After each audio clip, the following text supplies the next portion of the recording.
తమకి తెలియజేసుకుంటున్నారు సార్. ఆ విధంగానే ఈ రోజు ఇక్కడ శ్రీమతి లక్ష్మీదేవి గారు సార్ మన అనంతపురం టౌన్ కు సంబంధించి ఇది 3వ సంవత్సరం సార్ ఆవిడ ఈ రుణం తీసుకొని మరి ఆవిడ టైలరింగ్ కానివ్వండి సార్, అదే విధంగా పూల వ్యాపారం కూడా చేసుకుంటూ మరి ఆవిడ ఒక సంతోషాన్ని ఆవిడ ఒక అనుభవాన్ని తమతో పాల్పంచుకోవడానికి తమరు అనుమతిస్తే సార్ ఈ రోజు మాట్లాడతారు. బాగున్నారన్నా? అవునమ్మా, థ్యాంక్ యూ తల్లి. ఈ రోజు మీతో ఇట్లా మాట్లాడే అవకాశం వచ్చిందని చిరు వ్యాపారస్తుడిగా నేను ఉన్నందుకు చాలా సంతోషపడుతున్నానన్నా.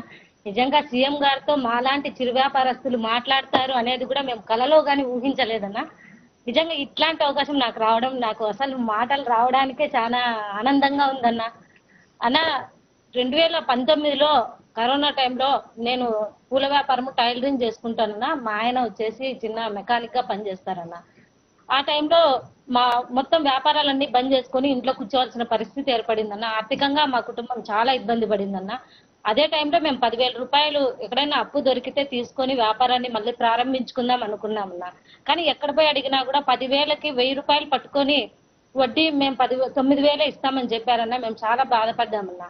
ఆ టైంలోనే మీరు తీసుకొచ్చిన సచివాలయం వ్యవస్థ, వాలంటరీ వ్యవస్థ నిజంగా ఎంత ఉపయోగపడిందంటే అన్న, నా కుటుంబానికి సంబంధించినప్పుడన్నా వాలంటరీ మా ఇంటి దగ్గరకు వచ్చి, అక్క మీరు వ్యాపారం చేసుకుంటారు కదా, ఇప్పుడు ఖాళీగా ఉన్నారు కదా, జగనన్న నవరత్నాల సంక్షేమ పథకంలో భాగంగా మనకు జగనన్న తోడు అని చెప్పేసి ఒక కార్యక్రమం వచ్చిందక్క. మీ వ్యాపారానికి బ్యాంకు నుంచి 10,000 రూపాయలు ఇస్తారు, మీరేమైనా దాంట్లో అప్లై చేసుకుంటారంటే నిజంగా మాకు చాలా సంతోషం అనిపించిందన్న. వెంటనే మేము అప్లై చేసామన్నా. చేసిన వెంటనే ఎవ్వరి సిఫారసు లేకుండా, ఎక్కడా లేకుండా కూడా డైరెక్ట్ గా 10,000 రూపాయలు నా అకౌంట్ లేక, నా బ్యాంకు బుక్ లేకే పన్నాయన్న. నాకు చాలా సంతోషం అనిపించింది. నేను ఆ 10,000 రూపాయలని తీసుకొని వ్యాపారాన్ని మళ్ళీ ప్రారంభించుకున్నానన్నా. నేను ఆ రకంగా ఏదైతే బయట వడ్డీ కష్టపడినానో తిరిగి నేను 10 కంతులు సక్రమంగా కట్టినానని చెప్పేసి మళ్ళీ వాలంటీర్ వచ్చి తంబేండిక మీకు వడ్డీ ఎన్నిక్కి వస్తుంది అన్నారు. వడ్డీ ఎన్నిక్కి వచ్చేది ఏమబ్బా అనేది నేను ఆశ్చర్యపోయినానన్నా. తర్వాత నాకు వడ్డీ కూడా నేను కట్టిన 10,000కి నాకు వడ్డీ రిటర్న్ వచ్చిందన్న.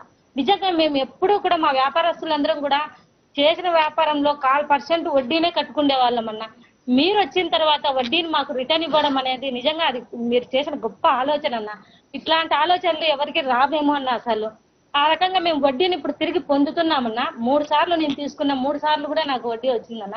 ఇంకోటి అన్నా, నేను మహిళా సంఘంలో ఉన్నానన్న. మహిళా సంఘంలో నాకు వైఎస్ఆర్ ఆసరా వచ్చింది, వైఎస్ఆర్ సున్నా వడ్డీ కూడా వచ్చిందన్న 3 విడతలుగా. ఇప్పుడు సంక్రాంతి కానుక మీరు 4వ విడత కూడా ఇస్తున్నారన్న. మేము ఇంతకు ముందు అప్పు చేయాలంటే చాలా భయపడే వాళ్ళమన్నా. ఎందుకంటే వడ్డీలకే మా సంపాదనలో 1/4% వెళ్ళిపోతుందని బాధపడే వాళ్ళమన్నా. కానీ ఇప్పుడన్నా మేము వడ్డీ చేయాలంటే గర్వంగా పోయి అప్పు తీసుకోగలుగుతున్నాం. ఎందుకంటే మీరు ఇచ్చిన ప్రోత్సాహంతో మా వ్యాపారాన్ని సంతోషంగా నడుపుకుంటున్నామన్నా. మేము అప్పు చేసినా కూడా వడ్డీ కూడా మాకు ఎన్నిక్కి వస్తుందన్న.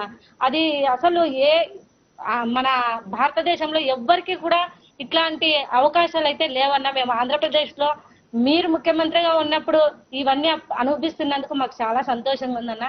అన్న అట్లనే నాకు 45 సంవత్సరాలు ఉన్నాయని చెప్పేసి వాలంటీర్ వచ్చి వైఎస్ఆర్ చేయూతకు కూడా మీరు అర్హులక్క, మీకు వైఎస్ఆర్ చేయూత కూడా వస్తుంది అని చెప్పినారన్న.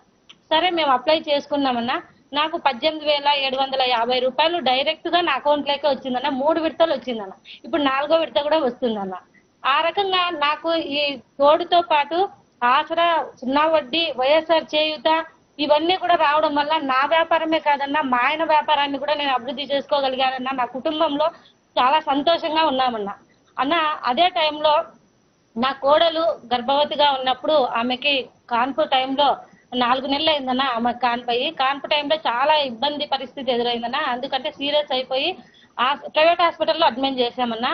అడ్మిట్ చేసినప్పుడు ఆమెకు సిజరీన్ చేయాలన్నారన్న. సిజరీన్ చేయాలంటే దాదాపు 1,50,000 వరకు ఖర్చు అవుతుందన్నారన్న. మాకు కొంచెం భయం అయింది, మేము ఎట్లా కట్టుకోగలమని. అయితే మేము వైఎస్ఆర్ ఆరోగ్యశ్రీలో అడ్మిట్ అయ్యామన్నా. మాకు ఈ డబ్బు అంతా కూడా మీరు ఏమి రూపాయి కట్టొద్దన్నమ్మా, అంతా కూడా ప్రభుత్వమే జగనన్నే భరిస్తారు అని చెప్పాడన్న. నిజంగా ఆ రకంగా మా కోడలికి ఆపరేషన్ అయ్యి 5 రోజులు ఐసీయూలో ఉందన్న. 15 రోజులు మేము హాస్పిటల్లో ఉన్నామన్నా. ఒక్క రూపాయి అంటే ఒక్క రూపాయి కూడా ఖర్చు కాలేదన్న. తిరిగి మా కోడలి అకౌంట్ కి మీరు అన్నలాగా 5,000 రూపాయలని ఇంటికి పోయినా కూడా సంతోషంగా ఉండమ్మా అని ఇచ్చారన్న. నిజంగా మేము చాలా సంతోషపడుతున్నామన్నా.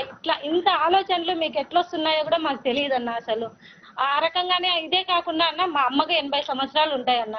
గతంలో మా అమ్మ పెన్షన్ తీసుకోవడానికి పోయేకి ఏదన్నా స్కూల్ దగ్గర, కమిటీ హాల్ దగ్గరకో వెళ్ళేదన్నా. అంటే మా ఇంటి దగ్గర నుంచి కొంచెం దూరం ఉండేదన్నా. ఒకటో తేదీ నుంచి 5వ తేదీ వరకు ఎప్పుడు వస్తుందో తెలియకోకుండా అక్కడే కూర్చొని ఎదురు చూడాల్సి వచ్చేదన్న. కనీసం అన్నం తినే కానీ నీళ్ళు తాగే కూడా అక్కడ అవకాశం ఉండేది కాదన్న. మళ్ళీ తిరిగి ఇంటికి రావాలన్నా కూడా 100 రూపాయలు ఆటో ఖర్చు పెట్టుకొని ఇంటికి రావాల్సిన పరిస్థితి అన్న. ఇప్పుడన్నా మీరు వాలంటరీ వ్యవస్థ తీసుకొచ్చారన్న. వాలంటీర్లు కాదన్నా, మీరే డైరెక్ట్ గా మా అమ్మకు వచ్చి పెన్షన్ ఇస్తున్నట్లు నా కొడుకు వచ్చి 1వ తేదీ అయితేనే పెన్షన్ ఇస్తాడమ్మా అని చాలా సంతోషంగా ఉందన్న.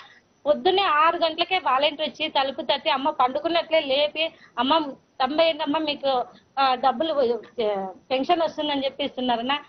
అమ్మకి సంక్రాంతి ముందే వచ్చేసిందన్న. జనవరిలోనే మీరు వైఎస్ఆర్ కానుకగా 3000 రూపాయలు ఇచ్చారన్న. ఏ ప్రభుత్వ ఉద్యోగికి కూడా ఇట్లా అసలు 1వ తేదీనే అందుతుంది అనేది ఆమె చాలా సంతోషపడుతుందన్న. అమ్మ నా తరపున మీకు కూడా మళ్ళీ ఒకసారి ధన్యవాదాలు చెప్పమని చెప్పిందన్న. నిజంగా నాకు పెద్ద కొడుకు అమ్మ ఆయన అని చెప్తుందన్న అమ్మ కూడా. అన్న ఇలాంటి సంక్షేమ పథకాలు ఏ టైంలో కూడా, అంటే కరోనా టైంలో కానీ, తర్వాత మీరు కులం చూడడం లేదు, మతం చూడడం లేదు, రాజకీయం చూడడం లేదు, ఏ